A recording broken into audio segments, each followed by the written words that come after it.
Наразі на Пішківському фольклорі йдеться повідомлення.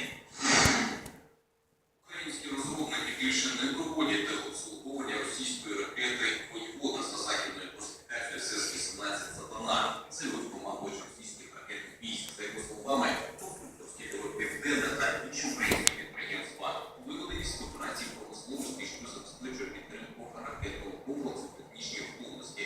Варто зазначити, як тепер літати «Сатана», яку обслуговують росіяни.